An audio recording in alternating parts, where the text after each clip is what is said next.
Hey guys, a Nice Tale here, bringing you another knife summary. Little quick look at a knife I've already done a review on, because the reviews can be a little bit unwieldy. They're longer, they're 15 to 20 minutes usually. No need for that when we're just taking a quick look at the knife. And what we're looking at here is the Kizer Domin with the, I'm going to call that a sheepsfoot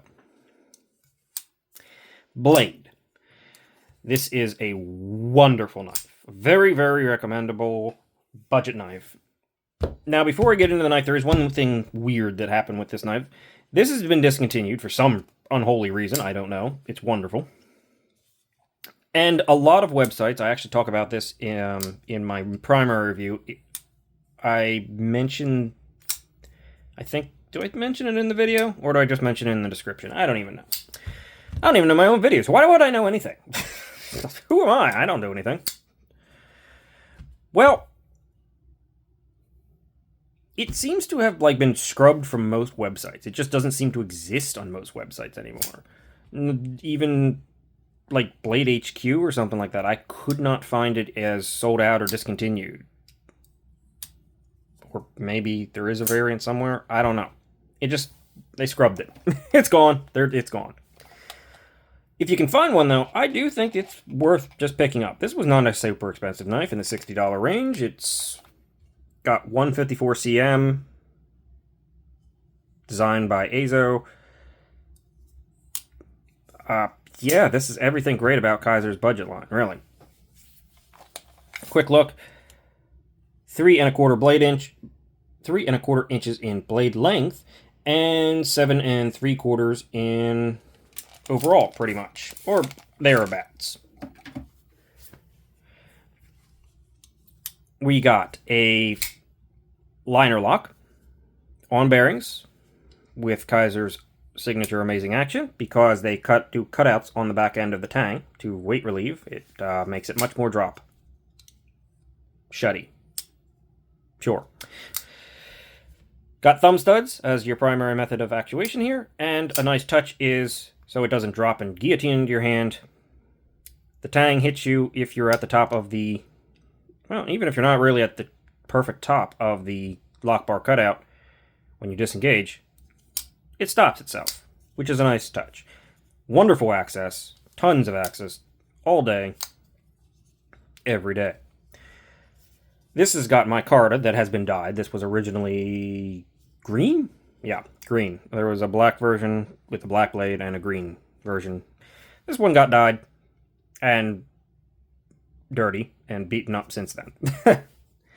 I do use this knife. The micarta is different than Kizer's normal micarta, but still uniquely good. It's good. It really is. It's shadow boxed around the whole thing. These are not as softened or chamfered or contoured edges as some knives on Kizer, and you can feel it, but it's not at all uncomfortable. It's just a different feel, and it's still really great.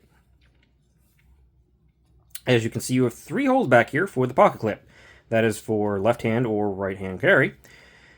And I don't know why, but for some reason, I like 3 holes better than 2. When you see the 2, it's like, okay, that's pocket clip. This almost looks like just fun little design element on the knife. I don't know why, it just looks better that way, in my opinion. It mirrors the the lanyard hole and the 2 screws.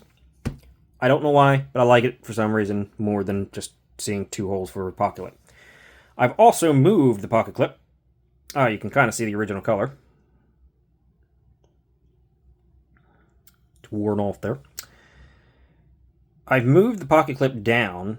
It comes in this forward position because it was comfortable in the forward position, but for some reason moving that clip down and having it a little further back, it somehow, for my hands, is even more comfortable. It also gets deeper carry. It's ultra deep. I don't know why. It just works and feels even better. The clip is kind of the downfall of this, the downside on this thing. It has the old end flat that nobody seems to know why they do that. I certainly don't. All it seems to do is make it sometimes harder to get in the pocket. This one's not too bad. It stands up proud. It's got enough springiness to work, but if it was just a continuous rise, it would catch the pocket better. Don't know why they don't do... A lot of companies, in fact.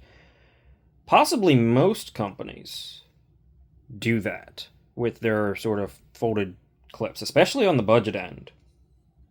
Don't know why. If anybody knows, can you explain that to me? But other than that, this is a pretty straightforward knife, but it's pretty darn great. Not too much billboarding. I don't like seeing the model number or anything like that, or the name of the knife, but Kizer does a little bit more billboarding than I would like. Hollow ground, very thin. I sharpened this knife a couple times. Very sharp. Very sharp. Great sharpening choil and plunge grind. As you can see, the plunge grind hit stops very abruptly right there. And honestly, the knife doesn't get that much thicker as it's going up until you get up to like right about there, which is the top of the plunge, or the top of this sharpening choil. Because of that hollow ground. Blade. Yes. Sure. I lost track of what I was thinking there. But yeah, straightforward, budget knife, great budget knife. I don't know why it got discontinued. Maybe they weren't selling them anymore, but man, these things are good. Especially if you just want a straight up, sheepsfoot, straight edge, utilitarian, functional blade. And honestly, even this, with this little bit of, I guess, where a bolster would be, but the tang and everything sticks out. It just gives a pinch point that's really good and feels like you can push into it and hold yourself there. And it just, I don't know, the whole thing. It's well designed. I really like this one. Really wish it wasn't discontinued. I'd probably actually have a second one just because I do use this knife. And I would recommend this knife. And did I say $60? I think it was actually $55, wasn't it? I don't know. It was a while ago. I don't remember.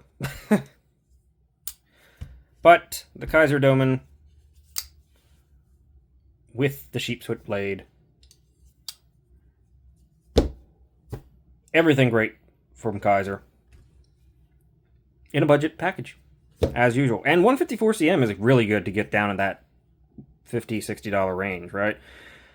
Normally you see 14C 28N or something like that, but 154 is definitely a step up from that, and normally you only see it start creeping in around the $70 range or higher. At least in my personal experience. For most knives. Not 100% of the time. There are a few petrified fish does it at a really good price point. But that's everything. I think we've addressed everything that needs addressing here. Weight relieving, not too heavy. Standoffs, etc., etc. So, gonna call it. Thanks for watching. See ya.